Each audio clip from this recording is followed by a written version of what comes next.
Meus amigos, nós temos que descobrir, encontrar e desfrutar da prosperidade de Deus por vários motivos, que é bom, né? E Pai, nós cantem, diz Salmo 35, 27, cantem e alegrem que ama a minha justiça, e digo continuamente, o Senhor que ama a prosperidade do seu servo, seja agradecido.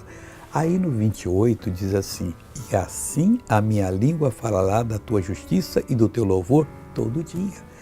Se você começa a prosperar não só financeiramente, mas moralmente, com inteligência em tudo, servindo a Deus, com delicadeza, com gentileza, com firmeza na fé, tudo isso é prosperidade.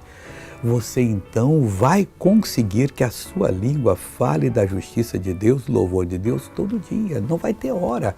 Vem o mal, pode ir embora, em nome de Jesus. Conhece alguém, eu vou orar por você agora, para Deus lhe abençoar. Você quer, você crê, você ora. Mas ora com fé, não é oração água com açúcar não, reza para boi dormir não. É oração que faz o milagre acontecer, é o que Deus quer que você faça. Veja essa pessoa que foi abençoada. Estava sentindo um cansaço, uma angústia e assim, dor desde o alto da cabeça até a planta dos pés. Foi embora tudo agora? Foi embora. Oh, Deus visitou a senhora. Agora eu quero orar por você. Pai, bonita essa palavra.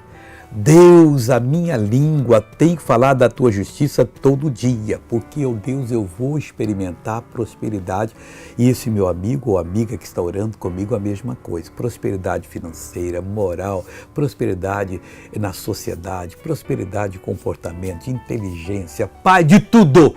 Eu repreendo todo o mal dessa vida e declaro, sai toda a força do mal, da burrice dessa pessoa e entra a força da santidade, da inteligência, do temor de Deus.